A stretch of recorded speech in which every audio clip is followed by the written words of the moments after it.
I studied industrial engineering at the University of the West Indies. And some of the things that I do at the ministry is process mapping and process improvement, which is a part of industrial engineering. I have been very excited and surprised to see that I had the opportunity to apply the concepts that I learned in my field of study to these national projects that are going to affect the entire country of Trinidad and Tobago.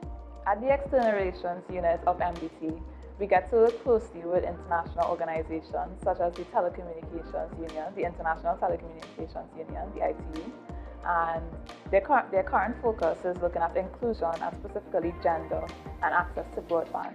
And I was actually privileged to do some research with my manager, who is also a girl in ICT, and we were able to find some wonderful things in terms of how inclusion and access to broadband for girls and women can actually be applied to MDT's mandate and the local context.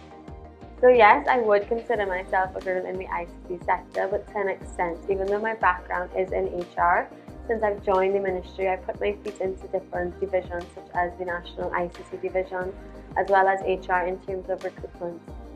I think girls and women in the ICT sector bring organizational skills, planning, diversity. We also get a chance to change the stigma that only men can work in the ICT sector, as nowadays we're seeing a lot more women faces as software developers, programmers, computer engineers, and I think that women really bring a lot of balance into the ICT sector. Some of the projects that I've been working on include broadband in underserved areas, ICT access centers, and other research that made me realize the power and impact that ICT can have on a society. And before MDT, I never really understood just how impactful these things were. But now I'm able to fully understand that ICT does have the power to change lives, to reduce poverty, to improve access to education, and that makes me proud to be a woman in ICT. So to any girls who are considering their career in ICT, I would say go for it, because ICT is really and truly an exciting field, and I think we need more women representation in the ICT sector. And you'll also be helping to solve real world problems, so go for it. I don't know that I am. I see myself as a cog in this wheel, and an important cog, because I like to look at all the different pieces and see how they fit together. That, I think, is one of the key roles that I play at this ministry, looking at the big picture and looking at the little pieces that add up to that big picture.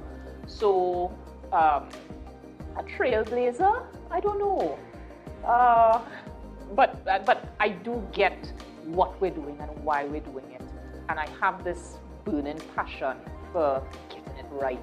I think as a country, we need to be much further ahead in terms of how we use technology, and making it meaningful to persons. So when I have somebody come to me and say, how do I fill out a form online, or how do I get an appointment online, or how do I get a service online?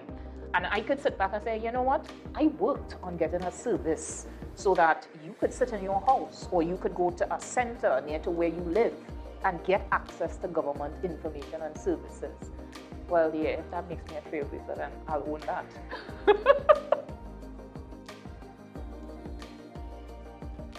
So whatever is your calling, go brave and go strong and do what it is that you like. My name is Glaisha Roberts, and I am a girl in ICT. Hi, my name is Caron David, and I am a girl in ICT.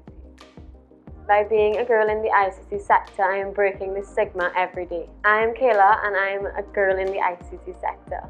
I'm Sahra, I'm a girl in ICT, and I solve real world problems. I am Denyse. I am a girl in ICT. I like bringing the power of technology and making it meaningful to you.